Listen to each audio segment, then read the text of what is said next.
tentang bidadari surga, termasuk ibu-ibu muslimah yang mendengarkan ceramah ini, semuanya akan menjadi wanita ahli surga dan di atas dari bidadari. Nah, yang kita sebutkan ciri bidadari, maka wanita mukminah di dunia akan lebih tinggi daripada bidadari tersebut. Allah menyebutkan ciri umumnya dulu, semua wanita yang masuk surga dari penghuni dunia dan para bidadari. Allah bilang dalam surah Al-Baqarah ayat 25, A'udzu billahi minasyaitonir rajim. Walahum fiha azwajum mutahharatun wa hum fiha khalidun, dan mereka memiliki istri-istri yang suci dan mereka kekal di dalamnya. Disebutkan bahwasanya yang dimaksud dengan suci oleh Abu Sa'id Al-Khudri radhiyallahu anhu, bahwasanya Nabi SAW bersabda, yang dimaksud dengan istri yang suci dan kekal adalah mereka suci dari mens, tinja, najis dan juga ludah. Abdullah bin Mas'ud dan Ibnu Abbas berkata, mereka bersih, tidak lagi mens, tidak terkena najis dan tidak pernah berdahak. Ibnu Abbas juga mengatakan, maksudnya wanita-wanita atau istri yang suci adalah suci dari segala macam kotoran, baik bau badan, kotoran gigi, mohon maaf ini, kemudian kotoran kuping, kotoran hidung, semuanya akan bersih dari para wanita ahli surga. Artinya tanpa mereka bersihkan pun sudah bersih dengan sendirinya. Mujahid juga berkata, yang dimaksud dengan para istri atau wanita di surga bersih, mereka tidak buang air kecil, tidak buang air besar, tidak mengeluarkan mazi, tidak mengeluarkan sperma, tidak mens, tidak meludah, tidak berdahak dan juga tidak melahirkan. Mereka selalu dalam kondisi bersih. Qatada juga mengatakan, makna mereka suci dari dosa dan segala macam penyakit, sehingga mereka tidak lagi buang air kecil, tidak lagi buang air besar, dan tidak ada segala macam kotoran yang keluar dari tubuh mereka. Serta para pelayan-pelayan wanita surga diberikan istilah dengan hurun in. Dan makna hur dalam bahasa adalah memiliki mata yang bagian putihnya sangat putih bersih. Dan yang dimaksud dalam hur ini, makna hur, bola mata yang besar, putihnya putih bersih dan hitamnya hitam pekat, dan yang warna hitamnya berbentuk besar. Ya, kalau sekarang mungkin ada kontak lens atau soft lens, biasanya untuk memperindah mata diperbesar kontak lens itu lebih daripada ukuran bola mata yang hitam. Maka ciri bidadari surga memang bola mata yang sudah besar, yang putih-putih bersih, yang hitamnya hitam pekat dan juga berukuran besar. Itu makna daripada hur dan in. Sementara makna hur itu ya. Sementara makna in adalah wanita yang matanya tersimpan segala macam keelokan dan kecantikan. Dan al-in, kata Muqatil, salah satu ulama tabi'in, wanita yang indah bola matanya. Wanita dikatakan cantik kalau bola matanya besar, dan ia dikatakan jelek kalau justru bola matanya sempit atau rusak. Maka ciri wanita ahli surga bidadari ini, mereka memiliki kelopak mata yang besar dan indah. Begitu juga disebutkan dalam surah Ar-Rahman ayat 56 sampai 58, mereka sangat sopan, santun, mereka sangat lembut, dan mereka selalu bersama dengan suami mereka saja. Dalam Ar-Rahman 56-58, A'udzu billahi minasyaitonir rajim, fihinna qasiratut tarfi lam yatmithunna insun qablahum wala jan fa bi ayyi ala'i rabbikuma tukadziban ka'annahunna liyaqut wal marjan. Di dalam surga itu ada bidadari-bidadari yang sopan. Mereka menundukkan pandangan mereka dari yang dilarang. Maksudnya mereka tidak lagi melihat laki-laki lain, tidak pernah disentuh oleh manusia sebelum mereka, dan tidak pernah juga disentuh oleh jin. Maka nikmat Tuhanmu yang manakah yang kau pungkiri? Seakan-akan bidadari-bidadari itu adalah permata yakut dan marjan. Kata Nabi SAW dalam sebuah hadis, Allah menciptakan para bidadari ini secara langsung, tidak melalui lagi proses biologis seperti manusia kita.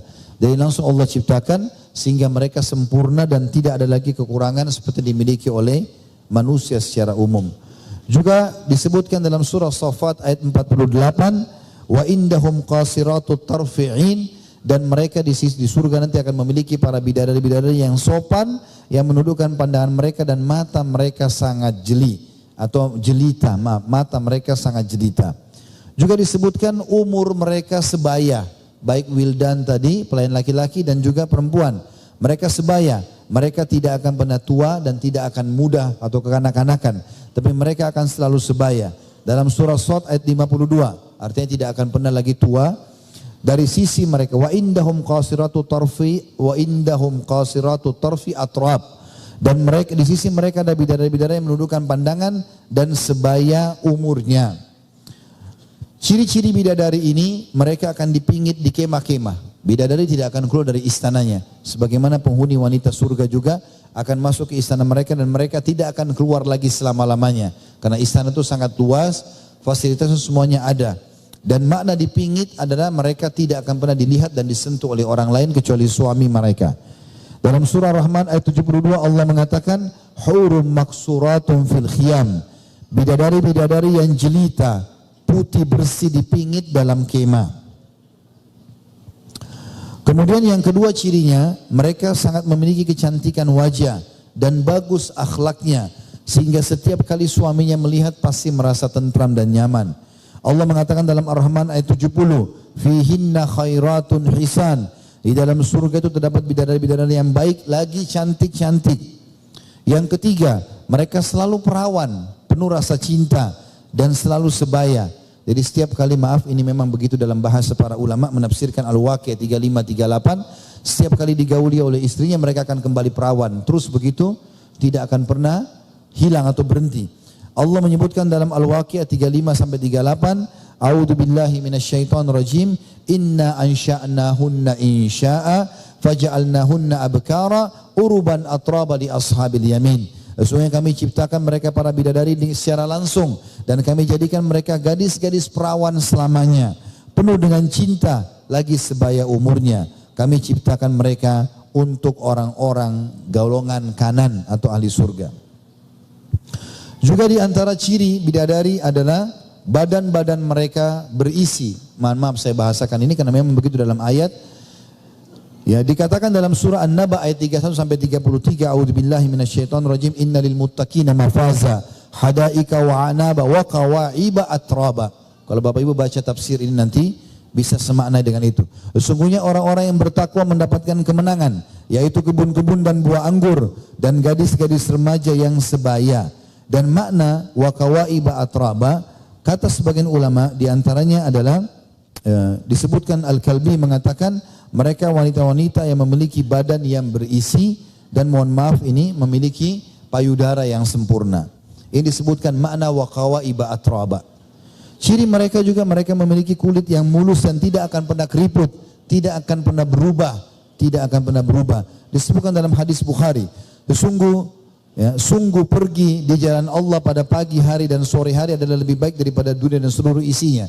Pergi berjihad, menuntut ilmu, mencari rezeki yang halal, itu di sisi Allah lebih baik daripada dunia dan seluruh isinya. Sungguh busur panah salah seorang dari kalian kalau masuk ke surga nanti, dan tempat tali panahnya di surga lebih baik daripada dunia dan seluruh isinya. Kalau sekiranya salah seorang bidadari surga datang ke dunia, maka pasti ia menyinari langit dan bumi dan memenuhi antara langit dan bumi dengan aroma yang harum semerbak.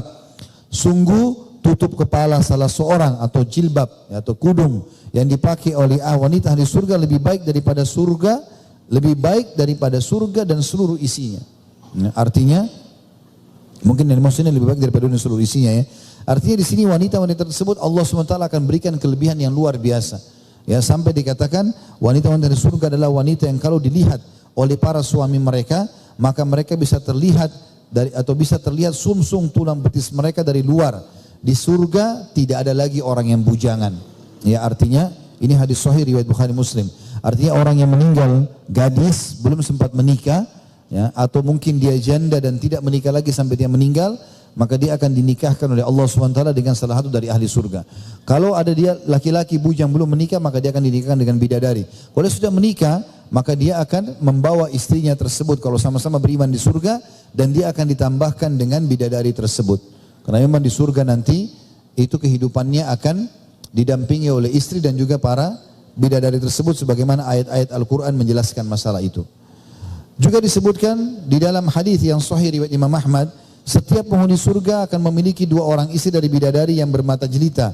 Masing-masing dari keduanya mengenakan 70 pakaian dan sumsum tulang betis mereka dilihat dari luar pakaian mereka. Maksudnya saking putihnya gitu ya. Saya tutup tentang masalah bidadari ini karena banyak sekali hadisnya. Tapi ada hadis yang mulia, Ada sahabat berkata, saya pernah bertanya kepada Nabi SAW, terangkan kepadaku mengenai firman Allah Azza wa Jal, hurun in, bidadari yang bermata jelita. Maka Nabi SAW mengatakan, hur maksudnya adalah putih, dan in adalah mata besar. Wanita haura ialah putih seperti sayap burung nasar atau burung elang. Ya. Akan tetapi, jadi kalau sayap burung elang ada putih dan juga ada hitamnya. Mata mereka lebar besar, putihnya putih bersih, hitamnya hitam pekat. Lalu aku bertanya, wahai Rasulullah, terangkan kepadaku yang dimaksud dengan firman Allah seakan-akan mereka adalah permata-permata yang tersimpan dengan baik. Maka Nabi SAW mengatakan, warna putih kulit mereka seperti warna putih mutiara yang ada dalam kerang yang tidak pernah disentuh oleh tangan siapapun. Lalu aku bertanya lagi, wahai Rasulullah, terangkan kepadaku tentang maksud firman Allah, di dalam surga itu terdapat bidadari-bidadari yang baik-baik, lagi cantik-cantik. Maka kata Nabi SAW, mereka adalah wanita-wanita mulia akhlaknya dan cantik rupanya. Lalu aku bertanya, wahai Rasulullah, terangkan kepadaku firman Allah SWT seakan-akan mereka adalah telur yang tersimpan dengan baik. Ini ciri bidadari juga. Maka Nabi SAW mengatakan, kelembutan mereka dan ketepisan kulit mereka mirip dengan kelembutan dan ketipisan kulit yang engkau lihat pada kulit dalam telur. Jadi kalau kulit telur kita lepaskan, ada kulit lagi halus di dalamnya. Maka kulit-kulit mereka seperti itu. Aku berkata, wahai Rasulullah, terangkan kepadaku tentang firman Allah, urban atraba. Apa yang dimaksud dengan urban atraba? Atau mereka sebaya.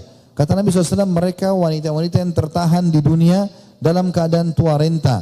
Penglihatannya kabur dan kotor bulu alisnya. Setelah itu Allah menciptakan mereka dalam keadaan perawan-perawan muda.